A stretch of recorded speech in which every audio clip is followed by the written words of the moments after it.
bagaimana tanggapan Ustadz tentang pendapat bahwa piagam PBB itu bisa menjadi sandaran fikih Islam? Oh iya. Saya ini belajar fikih sejak kecil ya, di pesantren, bahkan disertasi saya tentang fikih, saya guru besar saya juga fikih. Tidak pernah ada pendapat ulama yang menyatakan bahwa piagam PBB menjadi salah satu sandaran hukum Islam, itu tidak pernah. Yang buat siapa tuh PBB itu kan bukan orang Islam, kok jadi sandaran hukum Islam? Gini, sumber hukum Islam itu ada dua, yaitu Al-Quran dan Al-Hadis.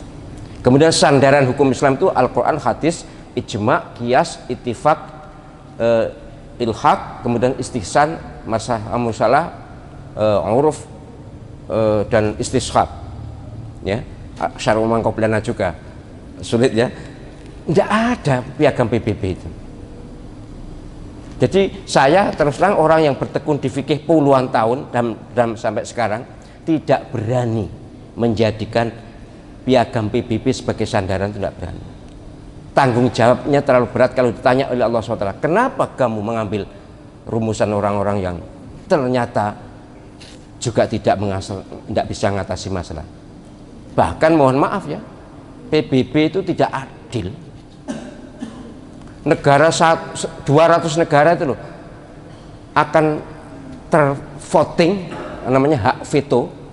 Amerika, Inggris, Prancis, Rusia, Cina, satu lagi nih, 5 ya di Dewan Keamanan itu semua negara ini kecil, kalau sudah di veto habis sudah.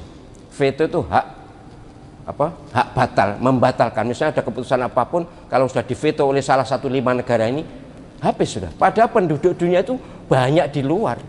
Oke lah, Cina besar memang punya hak veto, Rusia juga lumayan besar, tapi negaranya itu ya hanya 5 ini. Yang lain, yang 195 negara itu dianggap tembre, tidak berkutik apa-apa.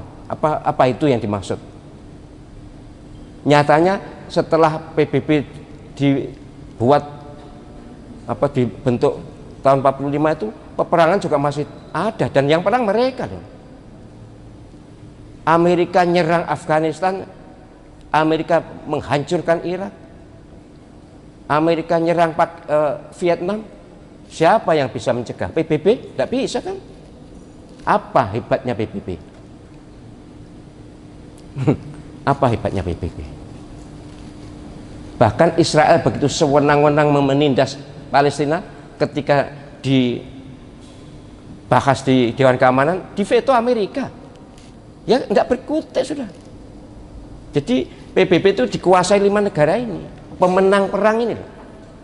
Yang dianggap menang perang ini. Jadi oleh pemenang, yang kalah enggak. Dan negara-negara kerucut, negara kecil enggak. Makanya Bung Karno pernah keluar dari PBB kan. Bung Karno sebagai Presiden Republik Indonesia pernah geram keluar dari PBB.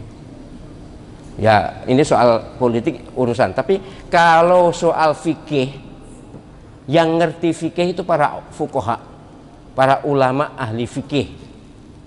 Kalau disebut fikih itu ya tentu ulamanya harus faqih. Lah setahu saya di seluruh dunia sejak zaman Nabi sampai sekarang nggak ada yang menjadikan piagam PBB sebagai dasar penetapan hukum Islam, itu nggak ada. Fikih itu kan hukum Islam, nggak mungkin lah. Kalau maslahah mursalah, yes memang maslahah mursalah itu pertimbangan kemaslahatan karena tidak ditemukan dalil eksplisit.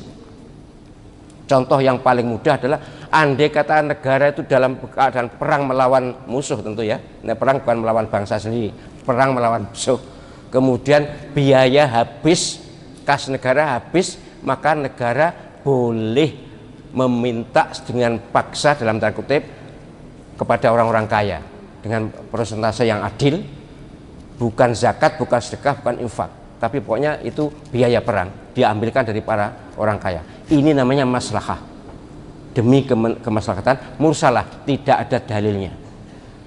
Itu mazhab Maliki yang menetapkan begini. Jadi saya mohon maaf ya, saya tidak setuju dengan istilah fikih disandarkan pada piagam PBB, itu saya tidak setuju. Di samping fakta sejarah, PBB juga tidak bisa mengatasi konflik antar bangsa, antar negara, tidak bisa mengatasi peperangan, tidak bisa mengatasi Holocaust, ya. Pembantaian massal tidak bisa di Kampuja, di Vietnam, di Serbia. Ya katakanlah kemudian diadili, tapi terbiarkan sekian lama, terutama jutaan orang menderita di Irak, Afghanistan, siapa yang ngatasi? Amerika itu tokohnya PBB itu yang melakukan pelanggaran terhadap negara merdeka, diacak-acak atas dasar ada senjata kimia, ternyata tidak ada.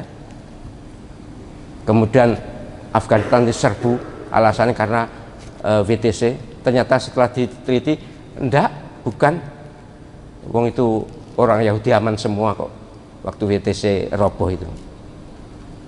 Orang Amerika sendiri yang ngomong, saya punya videonya banyak sekali, penyanyi juga bisa melihat itu kok.